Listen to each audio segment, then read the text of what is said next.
මම එම තරඟය පිළිබඳව සුවිශේෂී වූ গুপ্তමය ක්‍රමවේදයක් අනුගමනය කරනවා ඔබටත් දැක බලා ගන්නත් පුළුවන් වන ආකාරයට. ලංකාවත් ඕස්ට්‍රේලියාවත් අතරේ තරඟයේදී මම ගියා මුල් කාලය තුල ක්‍රීඩකෙක් ආබාධිතයට පත් වෙනවා. ඊට තරඟ කරන කණ්ඩායම 1-7-9 යන අංක පරාසයන් පසු කරමින් ඒ අංකයන් මුල් කරගෙන කටයුතු කළහොත් ඒ ජයග්‍රහණය සඳහා ඔවුන්ට 60% දක්වා වාසනාව ගෙනෙනවා. මේ ක්‍රීඩාව පිළිබඳව සුවිශේෂී අනාවැකි. බොහෝ අය මේ අනාවැකි පිළිබඳව නොයෙකුත් මතාන්තර ගෙනාවා. ඒ තමන්ගේ අවශ්‍යතාවයේ මත තමන්ගේ තියෙන අදහස් මත තමයි එවැනි මතාන්තර ගෙනාවේ. සමහර අය මට බැන්නා. මම එයා බොහෝම ආදරෙන් ගෞරවයෙන් පිළිගන්නවා. ඒ බැන්න වුණත් මේ වැඩසටහන බලපු නිසා තමයි බැන්නේ. ඒ නිසා ඔබ තවත් මේ වැඩසටහන් බලමින් තවත් අයට ෂෙයා කරලා මේ වැඩසටහන් පිළිබඳව ඔබගේ පූර්ණ සහයෝගය ලබා දෙන්න මම දිගින් දිගටම ඔබට අනාවැකි කියන්නට සූදානම්. සමහර අය මට එහෙම දොස් කියද්දි බොහෝ අයගේ ඉල්ලීම මත මම දිගින් දිගටම අනාවැකි කියන්නට පටන් ගත්තා. නමුත් ඔබ කැමති නැත්නම් අනාවැකි කියනවට මට මේක නතර කළ හැකියි. සමහර අයට නම් මේක හිසේ රදයක්. මේ අනාවැකි කියන එක හිසේ රදයක්. ඔවුන්ට හිසේ රදයක්. නමුත් මේ අනාවැකි සඳහා කැමති වූ අය බොහෝ අය ඉන්නේ. බොහෝ අය මට කතා කරලා කිව්වා අනාවැකි නවත්තන්න කියලා. කියන්න එපා කියලා. සමහර අය කතා කරලා කිව්වා අනේ මේ ඉක්මනට මේක ඊළඟට වෙන්නේ මොකද්ද කියලා කියන්න කියලා. ඒකට මේ කොට්ටාස දෙකක් නේ. නමුත් මම කල්පනා කරා මගේ ඉල්ලීම් හැටියට නතර කරන එක නෙවෙයි ඔබගේ ඉල්ලීම ඉෂ්ට කරන එක.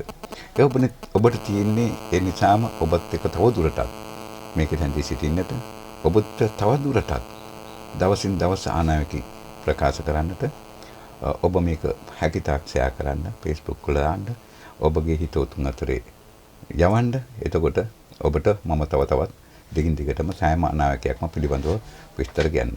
ඔබ දන්නවා පසුගිය කාලේ ඉතාමත් ආందోලනාත්මකව වුණු තමයි ඔය ක්‍රීඩාවේ පාකිස්තානය සහ ඉන්දියාව පිළිබඳව තරගය පිළිබඳ බොහෝ ආందోලනාත්මක කතාන්දර පැතිරලා ගියා. නමුත් මම කිව්වා පාකිස්තානයත් ඉන්දියාවත් අතරේ තරගය පැවැත්වෙනවා. ඒ තරගය පැවැත්වෙන ආකාරයත් මම කිව්වා. ඒ ජයග්‍රහණය කරන්නේ ඉන්දියාව කියලාත් මම පැහැදිලිවම කියලා දුන්නා. ඒක ඒ ආකාරයෙන්ම සත්‍ය බවට පත් වුණා. ශ්‍රී ලංකාව සහ ඕස්ට්‍රේලියාව අතරේ තරගය මම පැහැදිලිවම කිව්වා. අනිකුත් ඒවත් තරග පිළිබඳව කිව්වා.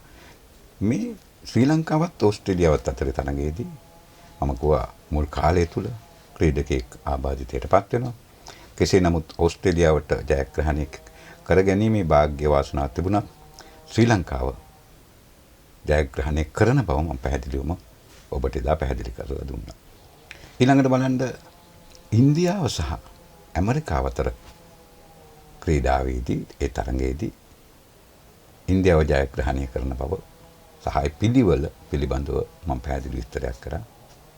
ඊළඟට ශ්‍රී ලංකාව සහ ඕමානය කියන රට අතරේ තරඟයේ ශ්‍රී ලංකාව ජයග්‍රහණය කරන බව කිව්වා. ඒ වෙලාවේ සමහර අය කිව්වා මේ ලෝකේ උතාමත් මේ කුඩා රටවල් පිළිබඳව අනාවැකි කියන්න එපා. අපිට ලොකු රටවල් පිළිබඳව කියන්න කියලා. තරඟයකදී අපි තීරණය කරන්නට ඕන ලෝකේ කුඩා රට හා ලොකු රට අතර නෙමෙයි. මොකද මේ වගේ ලෝක කුසලානයකට තරඟ කරන්නේ දක්ෂතාව. එතකොට ඒ ඕමානය කුඩා වුණත් එවුන්ගේ දක්ෂතාවය මත තමයි ඔවුන් මේ ක්‍රීඩාවට පැමිණියේ. අන්නේ ආකාරයට තමයි අපි තරඟකරුවන් පිළිබඳව ක්‍රීඩකයන් පිළිබඳව මැනිය යුත්තේ. කෙසේ නමුත් අපි මම කියපු ඒවා දිගින් දිගටම මෙතෙක් සාර්ථකව ගියා. මම සමහර තැන්වලදී ජ්‍යොතිෂය විතරක් නෙවෙයි গুপ্ত ශාස්ත්‍රය අනුගමනය කළා. සමහර තැන්වලදී গুপ্ত ශාස්ත්‍රයත් ජ්‍යොතිෂයත් වගේම විශ්ව බල ශක්තියත් අනුගමනය කරා. මේ අනුව තමයි මේ ඔබට ඒ අනාවැකි දිගින් දිගටම කිව්වේ. සමහර අය මට බැන්නා. බැනපු අය මම ඉතාමත් ආදරෙන් පිළිගන්නවා. මොකද ඒගොල්ලෝ බනින්නේ මට බනින්නත් මේ වැඩසටහන බලන්න ඕන. තප්පරයක් හරි බලන එක මට හොඳයි. මේ විදියට දිගින් දිගටම ඔබට අනාවැකි කියන්නට ඔබ අනාවැකි මගින් බලාපොරොත්තු වෙනවා නම් මේ වීඩියෝ එක බලලා ඔබ ලයික් කරන්න. ඔබගේ අදහස් මා වෙත ඉදිරිපත් කරන්න. සුපිරි 8 දෙනාගේ තරඟයේදී පාකිස්තානය සහ නවසීලන්තය අතර තරඟය තව නුඹ දිනකින් ආරම්භ වෙනවා. ඒ තරඟයේ ප්‍රතිඵලය මා ඔබට කල්ැතුව ක්‍රම දෙකකින් ඉදිරිපත් කරනවා.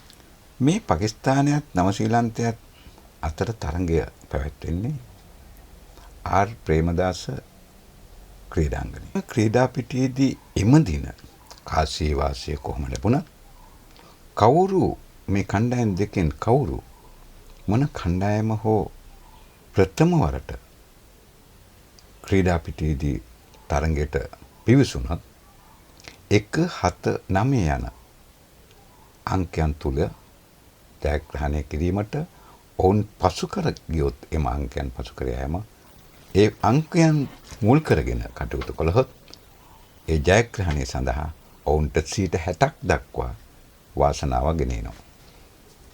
කොහොම නමුත් හිතවතුනි හිතවතියනි රසික රසිකාවියනි ඔබ මාත් එක්ක රැඳී සිටින්න මේ තරඟයේ නියත ප්‍රතිඵලය සහ ඉතිරි තරඟ පිළිබඳවත් ලෝක කුසලානිය දක්වාම එන තරඟයන් පිළිබඳව තව গুপ্তමය ක්‍රමවේදයන් තුලින් ඒ සඳහා අපේ කණ්ඩායම් සූදානම් වෙමින් පවතිනවා. හැකි ඉක්මනින්ම ඔබට මේ වැඩසටහන් ගෙනෙන්නටත් මම බලාපොරොත්තු වෙනවා.